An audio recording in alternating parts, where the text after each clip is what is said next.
জীবন যেন বহতা নদীর মতো, চলার পথে কত বাঁক মোহনা শত, আছে আরো দ্বন্দ্ব আলো আধারের, বেছে নিতে হবে তাই পথ আমাদের। আসসালামু আলাইকুম প্রিয় দর্শক, আপনারা যারা দেশে আছেন প্রবাসে, সবাইকে জানাই অনেক অনেক প্রীতি ও শুভেচ্ছা। শুরু হলো এনটিভি আয়োজিত এবং লাভ হলো নিবেদিত টক শো আলোকপাত। আমাদের আজকের বিষয় রাহমাতুল লিল আলামিন। আপনাদের সাথে আছি আমি জয়নুল আবেদিন আজাদ। আর আজকে আমাদের মাঝে অতিথি হিসেবে উপস্থিত আছেন বিশিষ্ট আলেম শাইখ আহমদুল্লাহ। আসসালামু আলাইকুম ওয়া রাহমাতুল্লাহি ওয়া বারাকাতুহু। প্রিয় দর্শক, গত পর্বে আমরা খায়বারের যে অভিযান, দুর্গ বিজয়, সে সম্পর্কে আমরা কিছু কথা শুনেছি। এর পরের কথা কি, পরের ইতিহাস কি, সে বিষয়ে আমরা আজকে জানার চেষ্টা করব শাইখ আহমদুল্লাহ আপনার কাছ থেকে। আমরা গত পর্বে আলোচনা করেছিলাম যে নবী করিম সাল্লাল্লাহু আলাইহি সাল্লাম খায়বার অভিযানের শুরুতে দোয়া করে যখন সামনে অগ্রসর হলেন এবং আলী রাদিয়াল্লাহু তাআলা আনহুর হাতে পতাকা তুলে দিলেন, তার নেতৃত্বে নাইম দুর্গটি পরাস্ত হলো মুসলমানদের কাছে এবং নাইম দুর্গটি জয় করলেন মুসলমানরা। এবং দুর্গ জয় করার পাশাপাশি দুর্গে যারা থাকে খুব স্বাভাবিকভাবে তারা বিজয়ীদের কাছে বন্দী হয়, সেটি হলো তাদের অধীনে আসলেন। এরপরে বাকি যে দুর্গগুলো আছে সেগুলো নিয়ে ইতিহাসবিদদের মধ্যে বিভিন্ন রকমের বর্ণনা রয়েছে। অনেক ইতিহাসবিদদের বক্তব্য হলো বাকিগুলো আলোচনার মাধ্যমেই মুসলমানদের কর্তব্যগত হয়েছে এবং মুসলমানদের হাতে এসেছে। আর কোনো কোনো ইতিহাসবিদদের মতে হল এর মধ্যে কিছুটা যুদ্ধ হয়েছে, যুদ্ধের পর খুব বেশি যে অভিযান চালাতে হয়েছে তা নয়, খুব সহজেই মুসলমানদের হাতে দুর্গগুলো সবগুলোই চলে আসে। দুর্গের ওখানেই জি, ওখানে প্রতিরোধটা বেশি হয়েছিল। এরপর থেকে সবগুলো দুর্গ এক এক করে মুসলমানদের হাতে চলে আসলো। যখন সবগুলো দুর্গ মুসলমানদের হাতে চলে আসলো, তার মানে পরাজিত হলো ইহুদিরা। এরপরে ইহুদিদের পরাজিত হওয়ার পর নবী করিম সাল্লাল্লাহু আলাইহি সাল্লাম ইহুদিদের নেতা আবুল হুকাইকের সাথে একটা চুক্তিতে আসলেন। সেটি হলো যে তোমরা তো পরাজিত হলে, পরাজিত হওয়ার পর বিজয়ীরা পরাজিতদের সাথে কি করবে না করবে সেটা একান্ত তাদের ব্যাপার থাকে। তারপরও নবী করিম সাল্লাল্লাহু আলাইহি সাল্লাম আবুল হুকাইককে তার মত ব্যক্ত করার সুযোগ দিলেন এবং সে বলল যে তাহলে আমরা একটা কাজ করি, আমরা এখান থেকে প্রস্থান করি, দুর্গগুলো থেকে আমরা বের হয়ে যাই। নবী সাল্লাল্লাহু আলাইহি সাল্লাম তাদেরকে শর্ত দিলেন যে দুর্গগুলো থেকে তোমরা খালি শরীরে বের হয়ে যাবে, কারোর সাথে কোনো প্রকার সম্পদ নিয়ে যেতে পারবে না, শুধুমাত্র বের হয়ে যাবে। তোমাদেরকে হত্যা করার কথা ছিল, তোমাদের শাস্তি স্বরূপ, তোমাদের ষড়যন্ত্রের প্রায়শ্চিত্ত স্বরূপ, কিন্তু সেটা তোমাদেরকে করা হলো না, ক্ষমা করা হলো, তোমরা দুর্গ থেকে বের হয়ে যাও। দুর্গ থেকে তারা বের হয়ে যাচ্ছিল এবং শর্ত অনুপাতে নবী সাল্লাল্লাহু আলাইহি সাল্লাম এও বলে দিয়েছিলেন, কারোর সাথে যদি কেউ লুকিয়ে কোনোভাবে সম্পদ নিচ্ছে এমনটি ধরা পড়ে তাহলে কিন্তু তার ব্যাপারে আল্লাহ এবং রাসূলের কোনো দায়িত্ব চুক্তি ভঙ্গ করলে তার এই যে নিরাপত্তার ব্যাপারটা এটার সে মধ্যে আর থাকবে না। তখন আবুল হুকাইকের দুই ছেলেই এই কাজ ঘটিয়েছে, অর্থাৎ তারা সম্পদ লুকিয়ে নিচ্ছিল, ধরা পড়েছে। পরবর্তীতে তাদের উপরে শাস্তি কার্যকর করা হয়েছে, তাদের মৃত্যুদণ্ড দেওয়া হয়েছে যেহেতু তারা চুক্তি ভঙ্গ করেছে। এরপর আবুল হুকাইক যখন দেখলো যে আমাদের তো আর থাকার জায়গাটুকু পর্যন্ত নেই, খায়বারের দুর্গ থেকে বের হয়ে যেতে হচ্ছে, এই এলাকা থেকে আমাদের চলে যেতে হবে, তখন সে একটা অফার করল, নবী সাল্লাল্লাহু আলাইহি ওয়াসাল্লামকে প্রস্তাব দিল। বলল যে মুহাম্মদ, আপনি আমাদেরকে এই খায়বার এলাকায় বসবাসের সুযোগ দিন, বিনিময়ে আমরা খায়বারের যে আপনার জমিগুলো আছে এগুলো চাষাবাদ করব। কারণ চাষাবাদ সম্পর্কে আপনারা যারা মদিনা থেকে আসছেন আপনারা অভিজ্ঞ নন, তো এত বিশাল আবাদি এবং ফসলের জমিন সেটা নষ্ট হয়ে যাবে বা সঠিকভাবে এটা ইউটিলাইজ হবে না যদি আমরা না করি, অন্যরা পারবে না। আপনি আমাদেরকে দায়িত্ব দেন, যা ফসল হবে সেখান থেকে অর্ধেক আমরা ভোগ করবো, অর্ধেক আপনারা নেবেন বর্গার মতো করে। অর্থাৎ জমির মালিক তো এখন আপনি হলেন, কিন্তু আমাদেরকে চাষাবাদ করার সুযোগ দেন। নবী করিম সাল্লাল্লাহু আলাইহি সাল্লাম তাদের এই প্রস্তাবকে গ্রহণ করলেন। দেখেন, তিনি কিন্তু সবসময় যৌক্তিক প্রস্তাবকে মানতেন। এখানে উভয়ের কল্যাণ আছে, ওদেরও কল্যাণ আছে, ইহুদিদের এবং মুসলমানদের কল্যাণ আছে। এখানে কিন্তু নবী সাল্লাল্লাহু আলাইহি সাল্লাম চাইলে তাদের এই প্রস্তাবকে অস্বীকার করে উড়িয়ে দিয়ে তাদের পরে যা খুশি তা করতে পারতেন, নিষ্ঠুর আচরণ করতে পারতেন। এবং বিশেষ করে যুদ্ধে জয়ের পর যে দৃশ্যটা হয়ে থাকে সচরাচর আমাদের আজকের বিশ্ব যদি আমরা দেখি, পৃথিবীর যে কোনো প্রান্তে আপনি তাকাবেন, যারা আগ্রাসী শক্তি থাকে কিংবা যারা যুদ্ধে ন্যায়সঙ্গতভাবেও জিতার পর পরাজয়দের প্রতি তার আচরণটা কি থাকে সচরাচর, হয় তারা নিহত হয় অথবা বন্দী হয়। আপনি দেখুন, আমরা পরবর্তীতে আসবো ইনশাআল্লাহ এরপরেই মক্কা বিজয়ের পরে তিনি যা করেছেন, খায়বারেও আমরা দেখেছি ইতিহাসের দ্বিতীয় উদাহরণই। খায়বারেও তিনি প্রায় একই বিষয়ের দৃষ্টান্ত স্থাপন করেছেন। ইয়াহুদিরা যখনই প্রস্তাব দিলেন, নবী সাল্লাল্লাহু আলাইহি ওয়াসাল্লাম দেখলেন প্রস্তাব যৌক্তিক, অতএব এখানে দেখেন তিনি কিন্তু জেদ ক্ষোভ, আমাদের মধ্যে যে ইগো থাকে যে আমি জিতেছি এখন শেষ করে ফেলবো, তোমাদের আবার কিসের কথা, প্রতিশোধ পরায়ণতা, আমাদের যে জিঘাংসা, এগুলোর ঊর্ধ্বে ছিলেন প্রিয় নবী সাল্লাল্লাহু আলাইহি ওয়াসাল্লাম। এই জন্য তিনি রাহমাতুল্লিল আলামিন ছিলেন, তিনি তাদের প্রস্তাব মেনে নিলেন। ঠিক আছে, ঠিকই বলেছেন, যুদ্ধ বিজয়ের পরে তো মানুষ তার জিঘাংসাকে চরিতার্থ করতে চায়। এখানে তিনি আমান শান্তির প্রস্তাব মেনে নিলেন। তো নবী সাল্লাল্লাহু আলাইহি ওয়াসাল্লামের এই প্রস্তাব মেনে নেওয়ার ফলশ্রুতিতে মদিনাত খায়বারে ইহুদিদের থাকার আবার সুযোগ তৈরি হলো। তবে তারা এতদিন এটার মালিক হিসেবে থাকলো, এখন শুধুমাত্র বর্গা চাষী হিসেবে তারা বসবাস করলো। পার্থক্য এইটুকু, অধীনস্থ হিসেবে তারা থাকলো। নবী সাল্লাল্লাহু আলাইহি ওয়াসাল্লাম মেনে নিলেন। এই ছিল মোটামুটি খায়বারের অভিযানের বিষয়। খায়বার অভিযানের পরে নবী সাল্লাল্লাহু আলাইহি ওয়াসাল্লাম আশেপাশের বেশ কিছু এলাকাও অভিযান করলেন, যেমন ফাদাক ছিল, ওয়াদিল কোরা ছিল, তাইমা ছিল। এই এলাকাগুলোতে অভিযান চালিয়েছেন। এই এলাকাগুলো অভিযান চালিয়ে সবগুলোই নবী সাল্লাল্লাহু আলাইহি ওয়াসাল্লাম জয় করেছেন। করে বেশ দীর্ঘ ছিল এই সফরটা, মাত্র ৮০ কিলোমিটারের দূরত্ব হলেও নবী সাল্লাল্লাহু আলাইহি ওয়াসাল্লাম বেশ কিছুদিন ছিলেন এই পুরো এলাকা জুড়ে। মদিনায় ফিরেছেন তিনি বেশ পরে, খানিকটা পরে। পুরো অভিযানে মুসলমানদের ১৬ জন মানুষ শাহাদাত বরণ করেন, মৃত্যুবরণ করেন। আর ইহুদিদের তরফে ৯৩ জন মৃত্যুবরণ করেন। খুব স্পষ্ট যে মাত্র ১৪০০ মানুষের কাছে এতগুলো দুর্গের এত বড় বড় যোদ্ধারা সবাই পরাজিত হলো, এবং সেই পরাজয়টা ছিল একেবারে সুস্পষ্ট। তো নবী সাল্লাল্লাহু আলাইহি ওয়াসাল্লাম এই ফেদাক এবং অন্যান্য যেগুলো জয় করলেন, এগুলো জয় করে তিনি মদিনায় ফিরছিলেন। এর মধ্যে ফেরার পথে একটি ঘটনা ঘটেছে, সেটি হলো যে নবী সাল্লাল্লাহু আলাইহি ওয়াসাল্লাম সফরে যেটি হয় যে রেস্টের জন্য একটা জায়গায় তারা তাঁবু গেড়ে অবস্থান করেন, করে সেখানে আরাম করেন, রাত্রি যাপন করে আবার পথ চলা শুরু করে দেন। তো নবী সাল্লাল্লাহু আলাইহি ওয়াসাল্লাম এরকম একটা জায়গায় রাত্রি যাপন করলেন, সাহাবীদের সবাইকে নিয়ে বিজয়ীরা ফিরে আসছেন মদিনায়, এরকম একটা পরিস্থিতি। তো সেখানে রাতে পাহারাদারি করার জন্য সাহাবীদেরকে পালা করে দায়িত্ব দেওয়া ছিল যে তুমি 2 ঘন্টা, তুমি 2 ঘন্টা, বা তুমি কিছু সময় এরকম করে পাহারাদারি করবে। তো বেলাল রাদিয়াল্লাহু তাআলা আনহু, তার দায়িত্ব ছিল যখন যে তিনি তার পরের জনকে জাগিয়ে দিবেন। তিনি তার দায়িত্ব পালনরত অবস্থায় তার কিছুটা ঝিমুনি এসে সেটা ঘুমের পর্যায়ে চলে গেছে এবং ঘুমিয়ে পড়েছেন। ফলশ্রুতিতে তারপরে যাকে তিনি ডেকে দেওয়ার কথা ছিল তাকে আর তিনি ডেকে দিতে পারেননি। না পারার কারণে সবাই ঘুমে থাকার কারণে নবী সাল্লাল্লাহু আলাইহি ওয়াসাল্লামের ফজরের ওয়াক্ত সকল সাহাবীদেরকে সাথে নিয়ে কাজা হয়ে গেল। অর্থাৎ সূর্য উঠে গেল, সূর্যের আলো যখন গায়ে লাগলো এবং সূর্যের উত্তাপ যখন গায়ে লাগলো, তখন সবাই উঠে গেলেন। ওঠার পর দেখলেন যে ইতিমধ্যে ফজরের ওয়াক্ত শেষ হয়ে গেছে। নবী করিম সাল্লাল্লাহু আলাইহি ওয়াসাল্লাম তখন বললেন, এই জায়গায় যেখানে শয়তান আমাদেরকে ফজরের ওয়াক্ত ভুলিয়ে দিয়েছে বা আমাদেরকে ঘুম পাড়িয়ে রেখেছে, আমাদের প্রহরীকে ঘুম পাড়িয়ে রেখেছে, আমাদেরকে ওয়াসওয়াসা দিয়েছে, তো আমরা এই জায়গায় নয়, চলো আমরা ভিন্ন কোনো জায়গায় গিয়ে এই সালাতের কাজা করব। তখন কিছু দূর সামনে যাওয়ার পর নবী সাল্লাল্লাহু আলাইহি ওয়াসাল্লাম সেখানে জামাতের সাথে ফজরের ওয়াক্তের কাজা করেছেন। এই যে ফজরের ওয়াক্ত তার জীবনে কাজা হলো, এটি আল্লাহ রাব্বুল আলামিন আমাদের শিক্ষার জন্য করিয়েছেন। আল্লাহ তাআলা তার নবীকে কোনোদিন তার জীবনে এইটি ছাড়া আমাদের জানা মতে অন্য কোনো ঘটনা পাওয়া যায় না যে কোনো সালাতের ওয়াক্ত কাজা হয়ে গেছে ঘুমের কারণে। যদি এটা স্বাভাবিক, এই ঘটনার মধ্যে আমরা একটা শরীয়তের শিক্ষা পেলাম, মাসালা জানলাম, শরীয়ী একটা নির্দেশনা গাইডলাইন পেলাম আমরা যে এই ধরনের পরিস্থিতিতে আমরা কি করব। নবী করিম সাল্লাল্লাহু আলাইহি সাল্লামকে আল্লাহ রাব্বুল আলামিন চাইলে জাগিয়ে দিতে পারতেন, কিন্তু না জাগিয়ে আমাদেরকে শেখালেন এবং আমরা এখান থেকে আলো গ্রহণ করলাম, মাসআলা গ্রহণ করলাম।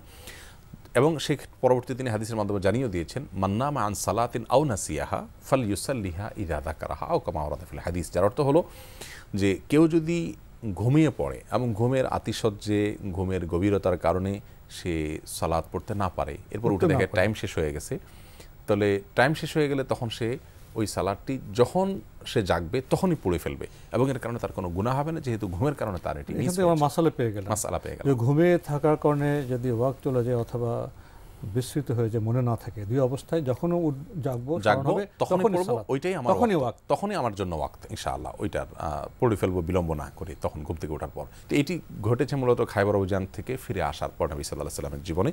ফাদাকের যে বিষয়টি ছিল যে ফেদাক এবং আপনার ওয়াদিল কোরাতাইমা এগুলোর অভিযান করতে গিয়ে নবী সাল্লাল্লাহু আলাইহি সাল্লামের একজন দাস যার নাম ছিল মেদআম, এই লোকটি আহত হওয়ার পর সে মৃত্যুবরণ করলো ফেদাকে। তখন মৃত্যুবরণ করার পর সাহাবীরা অনেকে তার জন্য জান্নাতের মন্তব্য করছিল যে লোকটা জান্নাতি, মৃত্যুবরণ করে জান্নাতে চলে গেলেন। নবী করিম সাল্লাল্লাহু আলাইহি ওয়াসাল্লাম তখন বললেন, না, তাড়াহুড়া করো না, মন্তব্য করার ব্যাপারে তোমরা জানো না, আল্লাহ তাআলা তাকে ওহীর মাধ্যমে জানিয়ে দিয়েছিলেন যে মেদআম এই কৃতদাস নবী সাল্লাল্লাহু আলাইহি ওয়াসাল্লামের, সে খায়বারের যুদ্ধে যে সম্পদ পাওয়া গেছে সেখান থেকে একটা চাদর সে চুরি করেছিল, এবং সে চাদর চুরি করার কারণে নবী সাল্লাল্লাহু আলাইহি ওয়াসাল্লাম বলেছেন না, সে জান্নাতে যাবে না।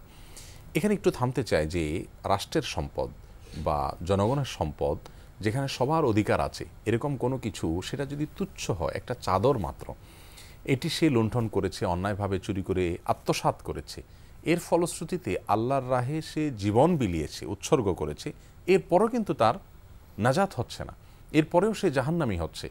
তাহলে আজ যারা আমরা রাষ্ট্রের সম্পদ বলেন, জনগণের সম্পদ বলেন, যে যেখান থেকে পারছি, যে চেয়ারে বসে পারছি, যতটুকু পারছি আত্মসাৎ করছি। সামান্য একটা চাদর, নিশ্চয়ই পুরাতন চাদর হয়তো ছিল, একটা পুরাতন চাদর আত্মসাৎ করার কারণে আল্লাহর রাস্তায় শহীদ হওয়ার পরও সে ব্যক্তি যদি নাজাত না হয়, তাহলে সেক্ষেত্রে আমাদের অবস্থা কোথায় গিয়ে ঠেকবে? আজকে যারা আমরা এগুলোকে কোনো বিষয়ই মনে করছি না, এবং আমরা মনে করছি একটা সময় আমি দুর্নীতি করে, একটা সময় আমি অবৈধ উপার্জন করে, পরে হজ করে, ওমরা করে, বিভিন্নভাবে আমি ইবাদত বন্দেগী করে আগের সবগুলোকে আমি ধুয়ে মুছে পরিষ্কার করে দিব, এরকম সহজ সমীকরণ বা হিসেব যারা আমরা করছি। এ বিষয়ে ইনশাল্লাহ আমরা আরো কথা শুনবো আপনার কাছ থেকে। নিতে হবে তাই পথ আমাদের। আপনি একজন সাহাবীর কথা বলছিলেন, তিনি শহীদ হলেন, কিন্তু একটি চাদর আত্মসাৎ করার কারণে তিনি সরাসরি জান্নাতের বার্তা পেলেন না।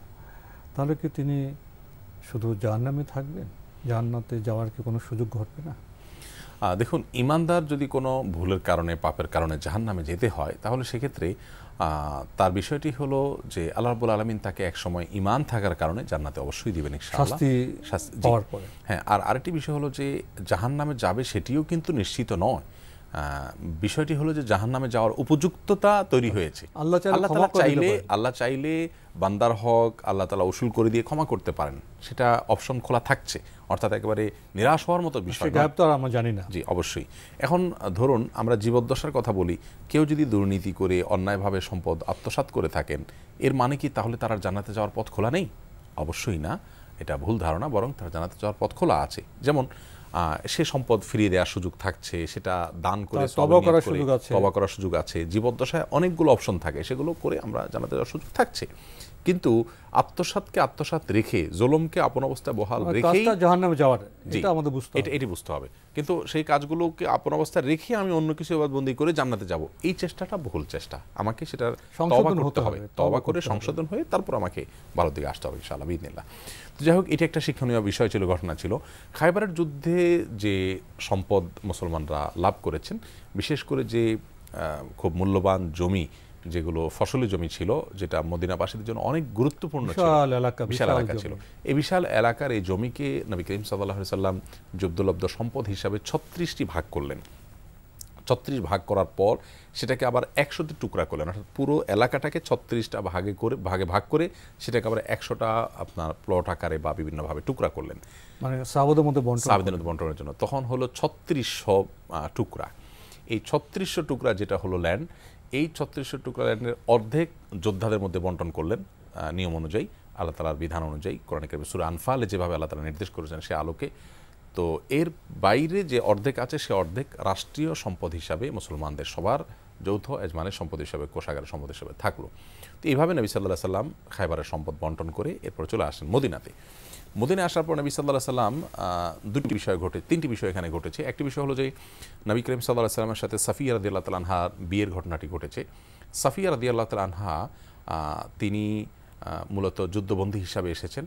তো নবী করিম সাল্লাল্লাহু আলাইহি সাল্লাম তাকে মুক্ত করেছেন। মুক্ত করার পর তাকে তিনি বিবাহ করেছেন। বিবাহ করার পর দেখতে পেলেন যে সাফিয়া রাদিয়াল্লাহু তাআলা আনহার গালে প্রচণ্ড রকমের আঘাতের দাগ।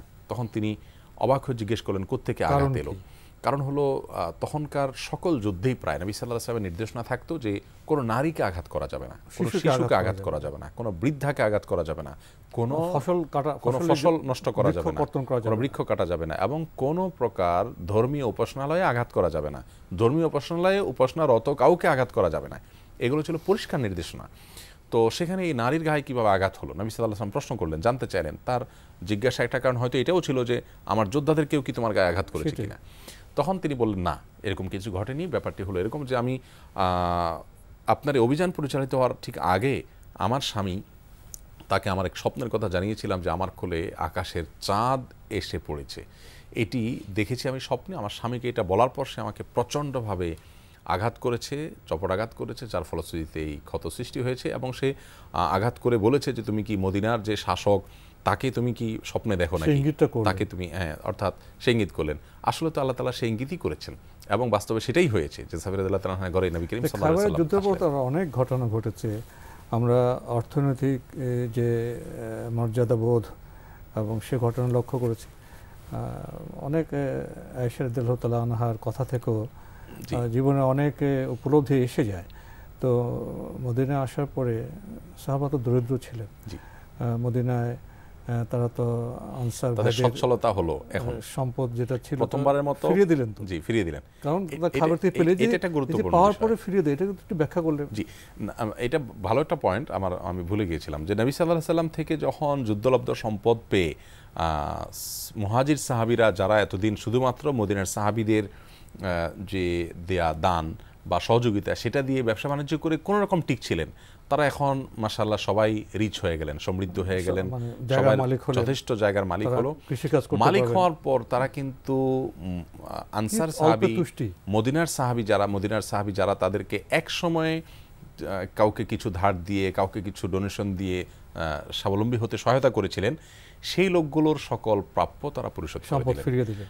এটি আমার মনে হয় পৃথিবীর ইতিহাসে বিরল ঘটনা যে মর্যাদাবোধ, যে আমরা শরণার্থী ছিলাম কিন্তু একটি দেশ, একটি সমাজ, একটি সমাজের মানুষ আমাদেরকে যে উপকার করেছে, আল্লাহ আমাদেরকে যখন তৌফিক দিয়েছে সেটা আমরা ফেরত দিলাম। পৃথিবীর কোন ইতিহাসের নজির আছে বা কোন সভ্যতা এর দৃষ্টান্ত আছে আমি জানি না, কিন্তু মুহাম্মদ সাল্লাল্লাহু আলাইহি সাল্লামের সাহচর্যে থাকা মানুষগুলো এরকম সোনালী মানুষে পরিণত হয়েছেন যে তাদের আত্মমর্যাদাবোধ এত কষ্টের মধ্যে থেকে এরকম ছিল যে এককালে তোমরা সহায়তা করেছ, তোমাদের সহায়তার জন্য কৃতজ্ঞতা, কিন্তু আল্লাহ আমাকে তৌফিক দিয়েছে, আমি সেটাকে ফেরত দিয়ে দিলাম। খাইবারের যুদ্ধের পরপরই আরেকটি ঘটনার কথা মনে পড়ে, সেটি হলো যে হাবশা থেকে, ইথিওপিয়া থেকে নবী করিম সাল্লাল্লাহু আলাইহি সাল্লামের চাচাতো ভাই জাফর রাদিয়াল্লাহু তাআলা আনহু এবং আবু মুসা আশআরী রাদিয়াল্লাহু তাআলা আনহু, তাদের নেতৃত্বে কয়েকজন সাহাবী যারা ইতোপূর্বে ইথিওপিয়ায় হিজরতে গিয়েছিলেন মক্কা থেকেই, তো সেই মানুষগুলো তারা ফেরত এলেন অনেক দিন পর। চাচাতো ভাই জাফরকে দেখে এবং আবু মুসা আশআরী রাদিয়াল্লাহু তাআলা আনহুকে দেখে নবী সাল্লাল্লাহু আলাইহি সাল্লাম আনন্দের আতিশয্যে বললেন যে লা আদ্রি আফরাহু বিকুদুমি জাফর আম বিফাতহি খায়বার, আমি জানি না যে খায়বার বিজয়ের কারণে আনন্দ করব নাকি জাফর আসার কারণে আনন্দ করব, আমি আমার খুশিটা কোথায় রাখবো। এই যে দুটি ভাব, হ্যাঁ, আমার খুশিটা কোথায় রাখবো আমি, এটি নবী সাল্লাল্লাহু আলাইহি সাল্লাম প্রকাশ করলেন। তার মানে নবী করিম সাল্লাল্লাহু আলাইহি সাল্লামের সারা জীবনে যত স্ট্রাগল হয়েছে, যত সংগ্রাম হয়েছে, এই সব কষ্টের জীবনের মধ্যে এই একটা সময় এলো যখন তার একাধিক আনন্দের উপলক্ষ তার সামনে এসে হাজির হলো, আবার যুদ্ধে জয় হলো, আলহামদুলিল্লাহ। যাই হোক, এর মধ্য দিয়ে আরেকটা ঘটনা ঘটেছে যে যেহেতু খায়বারে ইহুদিরা বসবাস করতে লাগলো আর এদিকে নবী করিম সাল্লাল্লাহু আলাইহি সাল্লাম মদিনায় ফেরত চলে আসলেন আলহামদুলিল্লাহ বিজয়ের ভেসে, মদিনা থেকে একজন ইয়াহুদি নারী নবী করিম সাল্লাল্লাহু আলাইহি সাল্লামের জন্য একটা ছাগল ভুনা করে সেখানে বিষ মাখিয়ে নবী সাল্লাল্লাহু আলাইহি সাল্লামের সামনে উপস্থাপন করলেন। শত্রুর শেষ নেই। এবং কোন অংশ উনি পছন্দ করেন সে অংশে বেশি মাত্রা দিয়ে সেটা মাখিয়ে নবী সাল্লাল্লাহু আলাইহি সাল্লামের কাছে উপঢৌকন হিসাবে পেশ করলেন। আর নবী করিম সাল্লাল্লাহু আলাইহি সাল্লামের যে আপনার ভদ্রতা, তার যে সামাজিকতা, আপনি দেখুন সম্মান একজন ইহুদি নারী নিয়ে এসেছেন যাদেরকে মাত্র পরাজিত করে আসলাম, সে নিয়ে এসেছে, নবী সাল্লাল্লাহু আলাইহি সাল্লাম সেটাকে সাদরে গ্রহণ করলেন। একজন নবী হওয়ার পর, মানবিক আচরণ হওয়ার পর, এই যে মানবিক আচরণ, এই যে সৌজন্যতা বোধ, যে একজন মানুষ একটা জিনিস দিয়েছে, হোক সে একজন নারী বা পরাজিত দলের কেউ একজন বা ভিন্ন ধর্মাবলম্বী, এই যে ভিন্ন ধর্মাবলম্বী ভিন্ন চিন্তার মানুষকে তো আজকে আমরা সামাজিকভাবে যে গ্রহণ করা, সামাজিক যেটা ভ্রাতৃত্ববোধ এবং সৌজন্যতার বোধ যেটা নবী সাল্লাল্লাহু আলাইহি ওয়াসাল্লাম প্রদর্শন করলেন, গ্রহণ করলেন। গ্রহণ করার পর সাহাবীদেরকে নিয়ে তিনি সেটা খেতে বসলেন। খেতে বসার পর নবী করিম সাল্লাল্লাহু আলাইহি ওয়াসাল্লাম কিছুটা কামড়ও দিলেন, কিছুটা তার মুখেও গেল। যাওয়ার পরপরই অলৌকিকভাবে ওই হাড্ডি থেকে বার্তা এলো নবী সাল্লাল্লাহু আলাইহি ওয়াসাল্লামের কাছে যে আমার মধ্যে বিষ মেশানো আছে। এটি কোনো সাধারণ বা স্বাভাবিক কোনো বিষয় না, এটা অলৌকিকত্ব। নবী করিম সাল্লাল্লাহু আলাইহি ওয়াসাল্লাম তখন খাবার বন্ধ করে দিলেন এবং ওই নারীকে বললেন, তুমি কেন এটা করলে, বিষ কেন মেশালে? তখন সে বলল যে আমি মনে করি, আমি ইচ্ছাকৃত করেছি আপনাকে পরীক্ষা করার জন্য, যে আপনি যদি সত্য নবী হন তাহলে তো আপনার ক্ষতি হবে না, আর যদি আপনি মিথ্যাবাদী হন তাহলে আমরা মুক্তি পেয়ে যাব। তো নবী সাল্লাল্লাহু আলাইহি ওয়াসাল্লাম দেখুন তার ওজরকেও মানলেন, মানে এখানে অন্য কেউ বললেন যে ঠিক আছে, তাহলে তুমি যেহেতু পরীক্ষার জন্য করেছো, এটাকে তিনি এলাও করলেন, তার ওজরটা গ্রহণ করলেন। মানে আমরা হলে কি করতাম? এটা বর্তমান সভ্যতা হলে যে রাষ্ট্রের প্রধানকে যদি হত্যার এসব কাজ হতো, শুধু মহিলা নয়, তার আত্মীয় স্বজন পরিবার সবগুলোকে শেষ করে দেওয়া হতো জেলে, এবং কোনো ওজর গ্রহণ করা হতো না। নবী সাল্লাল্লাহু আলাইহি ওয়াসাল্লামের মানে ভদ্রতা এবং সৌজন্যতা বোধ দেখেন যে এখান থেকেও তিনি মেনে নিলেন, ঠিক আছে তাহলে এটা যৌক্তিক কারণ দেখালে। বাট এই খাবার খেয়ে একজন সাহাবীর যখন মৃত্যু হলো তখন নবী সাল্লাল্লাহু আলাইহি ওয়াসাল্লাম বললেন না, কারণ জীবন মূল্যহীন হতে পারে না, তার জীবনের মূল্য তোমাকে দিতেই হবে। তুমি আমাকে পরীক্ষা করতে পারে, কিন্তু তোমার বিষযুক্ত গোশত খেয়ে একজন মানুষ মারা গেল, তার জীবনটা অর্থহীন হতে পারে না, হত্যা তো বিচার হতে হবে। হ্যাঁ, দেখুন কোনো রক্ত মূল্যহীন হয় না ইসলামে। একজন মানুষ রোড অ্যাক্সিডেন্টে যদি মারা যায় তার দায় কাউকে না কাউকে বহন করতেই হয়। নবী সাল্লাল্লাহু আলাইহি ওয়াসাল্লাম হত্যাকে খুবই গুরুত্বের সাথে বিবেচনা করা হয়, নয়তো পৃথিবী সমস্ত আর শান্তির জায়গা থাকবে না। এজন্য নবী করিম সাল্লাল্লাহু আলাইহি ওয়াসাল্লাম এর দায় সে নারীকে মৃত্যুদণ্ড দিলেন, যে যেহেতু তোমার খাবার খেয়ে তার মৃত্যু হলো এবং তুমি এর জন্য দায়ী, অতএব তাকে মৃত্যুদণ্ড দেওয়া হলো। এর মধ্যে দিয়ে নবী সাল্লাল্লাহু আলাইহি ওয়াসাল্লাম আরেকটি ন্যায় বিচার প্রতিষ্ঠা করলেন। আমরা বোধহয় আজকে আর এগোতে পারবো না, যেটা রয়ে গেল সে বিষয়ে আমরা কিছুটা কথা বা আলোকপাত আমরা ইনশাআল্লাহ করতে পারবো। তো আজকে আমাদের এখানে শেষ করতে হচ্ছে। শেখ আহমদুল্লাহ, আপনি কষ্ট করে আমাদের স্টুডিওতে এসেছেন, সময় দিয়েছেন, সেজন্য আপনাকে অনেক ধন্যবাদ। আপনাকে অনেক অনেক ধন্যবাদ। প্রিয় দর্শক, আমরা মনোমুগ্ধ হয়ে শুনছিলাম রাসূল সাল্লাল্লাহু আলাইহি ওয়াসাল্লামের খায়বার বিজয়ের কথা। আমাদের অনুষ্ঠান আপনারা এনটিভি অনলাইনেও দেখতে পারবেন, ভিজিট করুন www.ntvbd.com। এছাড়া ইউটিউবে এবং আমাদের ভেরিফাইড ফেসবুক পেজে অনুষ্ঠান দেখতে পারবেন। এই যুদ্ধ বিশ্লেষণ করলে অনেক তত্ত্ব কথা বেরিয়ে আসতে পারে, উদাহরণ বেরিয়ে আসতে পারে। সৌজন্যতার যিনি শ্রেষ্ঠ উদাহরণ, তার কথা আরও বিশদভাবে ব্যাখ্যা করা যেতে পারে, কিন্তু সময় সীমিত, তা আমাদের এখানে শেষ করতে হচ্ছে। প্রিয় দর্শক, মহান আল্লাহ আমাদের সবাইকে নিরাপদে রাখুন শান্তিতে। আসসালামু আলাইকুম। চলার পথে কত বাঁক মোহনা শত, আছে আরো দ্বন্দ্ব আলো আধারের, বেছে নিতে হবে তাই পথ আমাদের।